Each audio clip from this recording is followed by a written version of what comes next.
So let's talk about a conversation that Melyssa Ford, Joe Budden, Mark Lamont, Queenz Flip, Ice, and Parks had on the Joe Budden podcast concerning if a man can waste a woman's time and vice versa. And I'm going to tell you why men never waste women's time.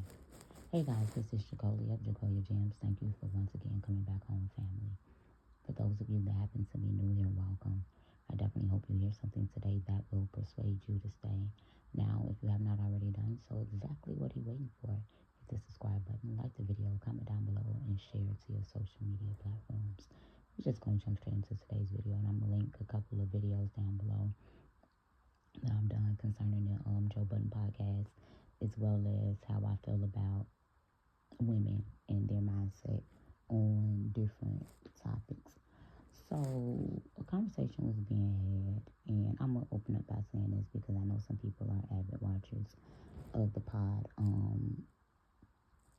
Male's disposition when the conversation was taking place about if a man can waste a woman's time, if he can pretend that his motives are one thing and another. And she was clearly already getting very flustered due to the fact that the guys were basically saying that there is no waste of time in relationships. The only addendum that they began to have, and not even all of them.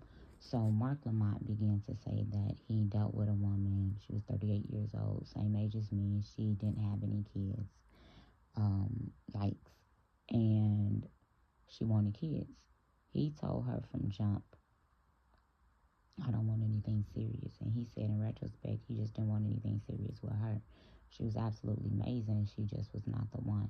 As a woman, that's when she should have chunked the deuces. There was no wasting of time in this scenario. Then it was stated that if he would have went in saying that they did want the same things and later decided he decided to back out, then he still wasted her time. I don't agree with that. I agree with what Mark said when he said that a person reserves the right to change their mind and their intentions along the way with you because of circumstances that begin to arise throughout the relationship. So when push comes to shove, there really is no waste of time.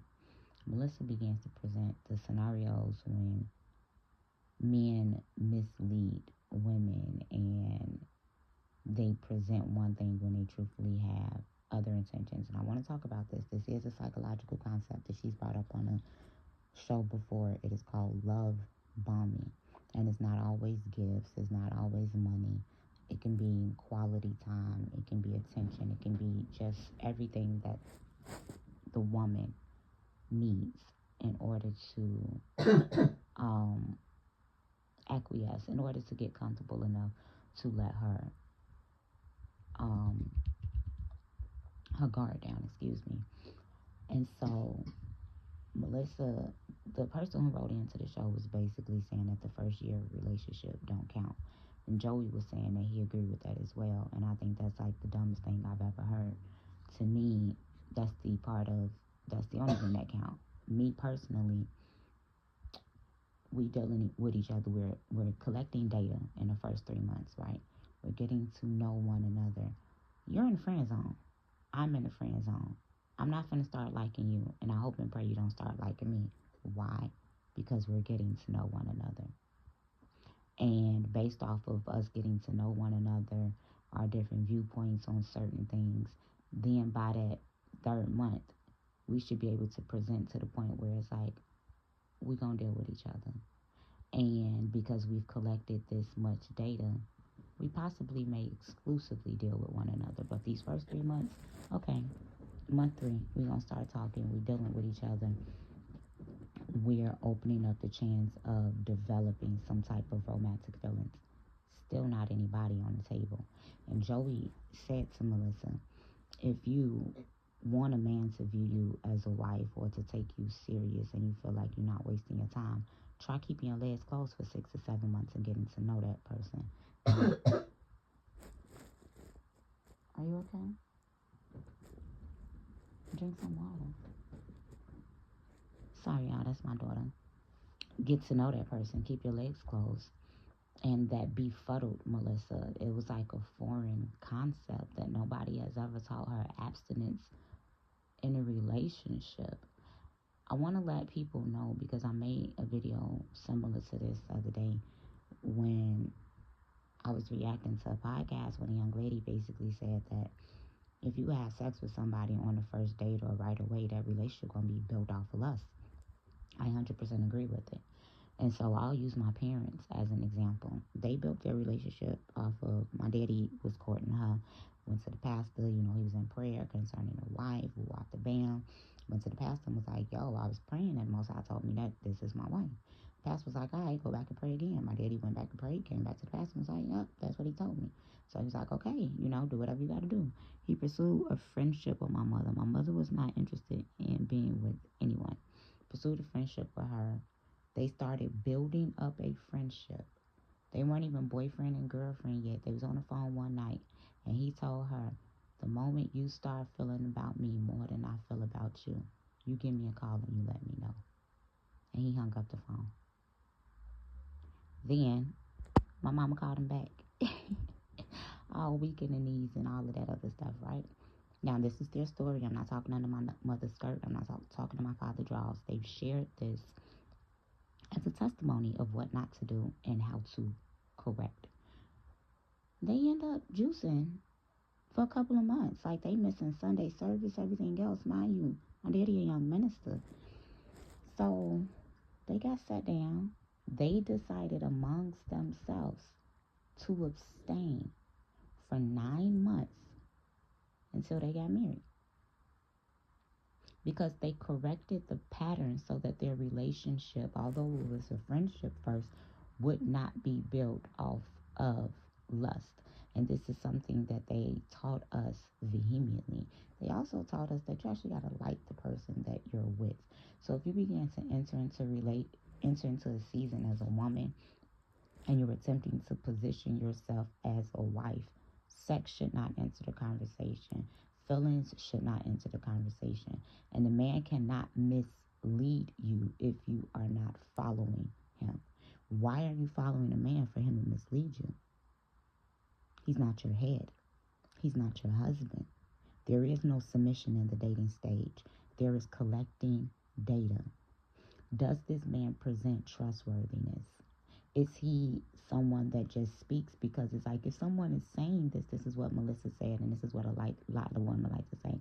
Well, he told me, and he said, my grandfather, my daddy, he taught me when I was a little girl, love is an action word. People say they love you and don't have no action behind it.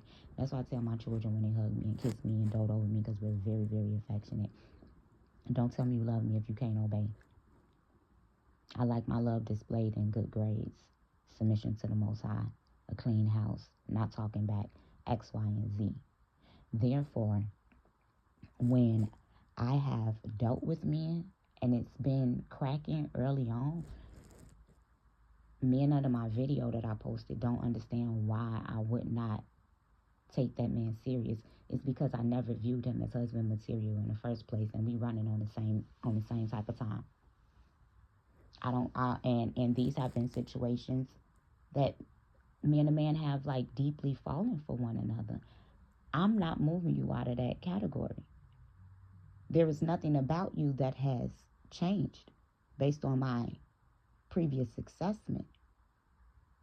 And so going into what Mark was saying about the young woman that he dealt with for 2 years, after he had told her, like, I don't want nothing serious, he taking home dates, public events, Thanksgiving, all of these other things.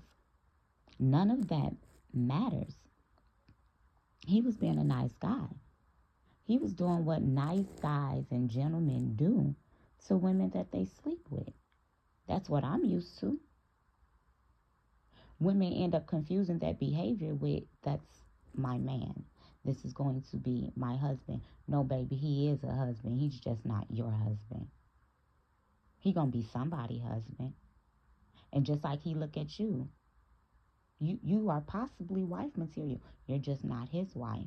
So even in them situations when it's been That, and when it's been dates and whining and dining and we spending time together and this and that, I'm not cooking, I'm not cleaning, I'm not running errands, I'm not doing anything. Not like that. And so it's because I'm not placing myself in a position where I'm about to follow a man or allow him to mislead me. I listen to men. Men are not as big of liars as women like to pretend to be. More times than not, initially a man gonna tell you what he wants. And if you run into a guy that love bombs, you still watch actions. There is no point of sleeping with a man before having a ring on your finger. He was sleeping with somebody before he ran into you, and she could continue to do so. My ex-fiance, the one who's the pastor of my parents' church now, when we started talking, collecting data for them first 3 months when we walked the band, and the way he was talking, the way I was talking, I was like, I said to myself, I said, yeah, it's gonna be serious. We're gonna end up getting married, if we get there. But this man gonna propose to me. We definitely gonna end up being married. I'm not finna mess with him. First of all, I was in a place of celibacy myself because I etched myself out because I was in a position where I had the desire in those moments to be a wife. You cannot say that you're looking to be found as a wife and you're doing friend with benefits duties. So even with this exceptional gentleman, I'm watching him, he's watching me. Okay, he know I ain't finna bring in no debt to the marriage. You see how I take care of my children, how I take care of my home. I'm working, I go to school. I see his credit is amazing. Savings intact. Both of us pray, we fast, we worship, we have amazing communication. Literally just a year ago, we don't talk, right? We don't talk. But maybe it wasn't even a year ago, but within a year, I saw him. And he did something around my mom's passing away that really hurt me. And so instead of harboring the anger, because I was really, really, really upset with him. I was more hurt than anything. Because I showed up for him when his grandfather passed away. May he rest in peace. And this is after we broke up. I'm the first phone call he made. And I'm there and I'm solid. So I have to share with him how he made me feel. Communication still solid, still A1. He's a husband and he deserves to have an amazing wife. He still views me as a wife. A lot of times what women like Melyssa need to realize is that nobody, well, I'm not going to say that because Mel has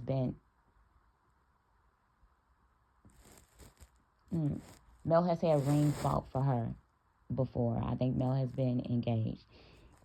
It's just that, Mel, you too old to be so delusional and birdish. And in this dispensation in your life, it's possible that nobody views you as a wife.